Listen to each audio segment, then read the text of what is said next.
Very simple. Young people, let me say this to you. We are gathered here from all over Nigeria. We are seated, everybody by the side. We will listen, everybody, to the same speakers as you're listening to me right now. You will listen to everybody.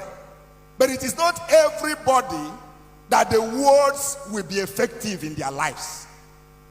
It is going to be effective for the person who listens and decides that the prophecies on his head will not go in vain. This is University of Nigeria, Nsukka. Several years ago, I came to this school as a student. Before I came to this school as a student, I was physically challenged at the age of 3. And between the ages of 3 and 10, I was a beggar in my village. Everybody knew me. I was crawling on the floor for 7 good years. I will hang something on my neck.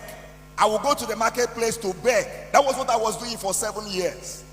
And for these 7 years, all my age mates were already in school. I was despised. I was nobody. Until one day, I decided to go to school. And when I got to school, the headmaster made a mockery of me and said to my father, "Why did you bring this one here? What did he come here to do?" He said to my father, "He can't be a student. So take him back home. He can't be a student." And then I asked the man, "What will I do?"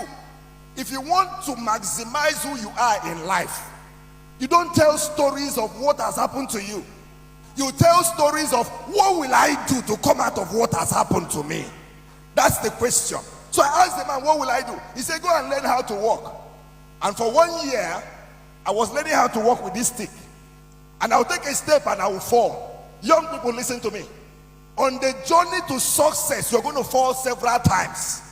But when you fall, you're going to get right back on your legs. You're going to write an exam several times, but you won't give up until you pass that exam.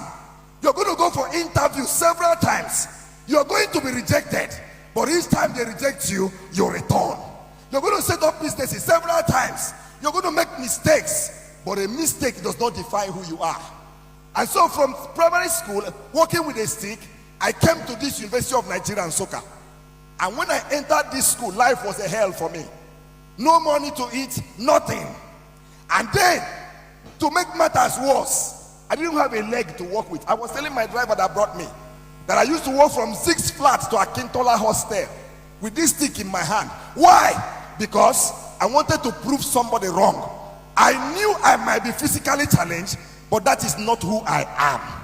I know that you might not be beautiful according to people's standards, but that's not who you are. I know you might not be as rich as others, but that's not who you are. I know that you might not come from the greatest of families. Young person, that's not who you are.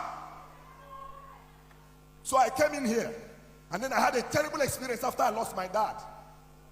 A lecturer, I went to ask him a question in the class, and this man said to me, "Bring the question to the class. I want everybody to gain from this question." So I came to the class, and he said to me, "Come and stand in front of the class at the Mass Communication Department at the Faculty of Arts here." So I stood in front of the class, and this man looked at me and said, "You asked me a question." I said, "He said, let me ask you questions too." He said to me, "When you were entering the university, where did you pass?" I said, "Sir, I passed through the university gate." He said, "When you were passing, who did you see?" I was wondering, what was the need? I said, "Sir, I saw the transporters, the Okada people." Said, "Yes." "Who else?" "I saw the security people." "Yes." "Who else?" "I saw those hawking." He said to me, "Think very well. Who else did you see?" I said, "Sir, I saw those who were begging." He said, "Describe them for me."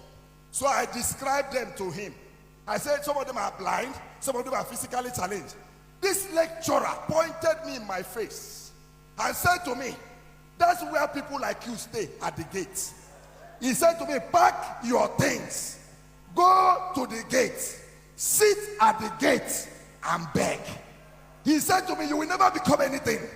Your place is at the gate." He said to me, "Look around the class. Is there anybody with a stick in their hand?" He said, "Back, listen to me, child of God. Young people, listen. Life is not about the container, but the content. Life is not about the container. It's not about how tall you are. It's not about who you think you are. What can you do? What is inside of you? What prophecy are you carrying? What dream are you carrying?" Can I share to you? I left this school with a first class. Listen to me, young people. I left this school with a CGPA of 4.86. Listen to me, young people. Today, as I stand here, I have a PhD. I am a lecturer and I teach in 2 different schools. I have cars that I drive on my own. I have family, I have a wife and children. Listen, child of God. Nobody is your classmate. You are your own. Nobody should influence you. Hey, young person, listen to me. You are not in competition with anybody. By the special grace of God, I have traveled around the world. The last time I got to UK, I got to London Heathrow Airport with the same stick in my hand. That's something for which they mocked you. That's the same thing God will lay hand on and elevate you.